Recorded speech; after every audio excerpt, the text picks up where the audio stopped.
YCP అధినేత Jagan TDP ప్రభుత్వాన్ని హెచ్చరించారు. టీడీపీకి ఓటు వేయలేదనే కారణంతోటే ఆస్తులను ధ్వంసం చేయడంతో పాటు దొంగ కేసులు పెడుతున్నారని ఆరోపించారు. ఇలాంటి ప్రోత్సహించవద్దని సూచించారు.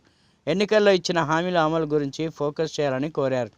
పరిస్థితులు ఇదే విధంగా కొనసాగితే ప్రతిస్పందన ఉంటుందని హెచ్చరించారు. గుర్తుపెట్టుకోవాలని అన్ని రోజులు మీవే కావంటూ జగన్ వ్యాఖ్యానించారు. నిజంగా ఇదే విషయానికి వస్తే ప్రజలు ఎందుకు నీకు ఓటేశారు చంద్రబాబు నాయుడు గారు అని చెప్పి ఫస్ట్ చంద్రబాబు నాయుడు ఆలోచన చేయాలి. ఒకవైపున వైఎస్ఆర్ కాంగ్రెస్ పార్టీ ప్రజల్లో వ్యతిరేకత వల్ల ఓడిపోలేదు, ప్రజలకు మంచి చేసి ప్రజలకు మంచి చేసి వైఎస్ఆర్ కాంగ్రెస్ పార్టీ ఓడిపోయింది. ఎందుకు ఓడిపోయింది అని అంటే చంద్రబాబు నాయుడు చేసిన మోసపూరిత హామీలకు ప్రజలు కాస్తో కూస్తో కొద్దిగా ఇదే ఆ 10% కాస్త అటువైపున షిఫ్ట్ అయ్యి చంద్రబాబు నాయుడు గారు అధికారంలోకి వచ్చిన పరిస్థితులు. మరి చంద్రబాబు నాయుడు అధికారంలోకి వచ్చిన తర్వాత ఈరోజు రైతులకు ఇస్తానన్న రైతు భరోసా 20,000 రూపాయలు ప్రతి రైతన్నకి ఇస్తానన్నాడు. వ్యవసాయం స్టార్ట్ అయింది, ఖరీఫ్ మొదలైంది, పంటలు వేగంగా వేస్తూ ఉన్నారు రైతన్నలు. ఇంతవరకు రైతు భరోసా 10,000-20,000 రూపాయలు ఇస్తానన్న దానికి అతి గతి లేదు. బడులు మొదలయ్యాయి. అమ్మఒడి కింద జగన్ 15,000 ఇస్తాను అని అంటే కాదు, చంద్రబాబు నాయుడు వస్తే ఎంతమంది పిల్లలు ఉంటే అంతమందికి ఇస్తాడు, ప్రతి ఒక్కరికి 15,000 ఇస్తాడు అని చెప్పారు. రాష్ట్రంలో 1 కోటి మందికి పైగా బడియీడు పిల్లలు ఉన్నారు. బడులు స్టార్ట్ అయ్యాయి.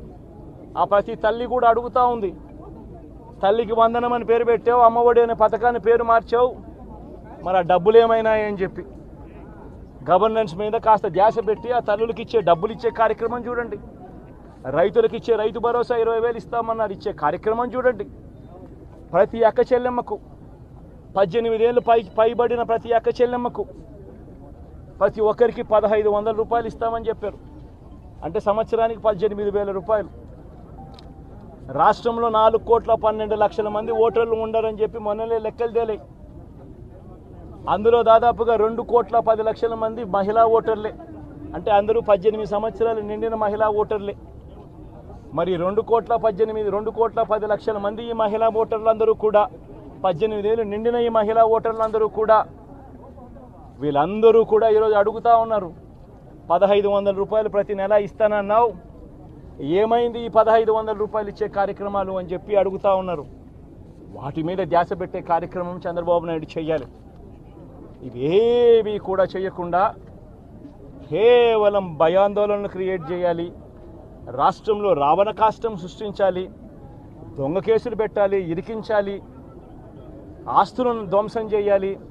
వైఎస్ఆర్సీపీ అభిమానులైనా, వైఎస్ఆర్సీపీ కార్యకర్తలైనా, వైఎస్ఆర్సీపీకి ఓటు వేసిన వారైనా కూడా ఎవరిని కూడా ఉంచకూడదు అన్న దుర్మార్గపు ఆలోచనలతో అడుగులు ముందుకు వేయడం అతి హేయమైన రాజకీయం అని కూడా ఈ సందర్భంగా తెలియజేస్తా ఉన్నా.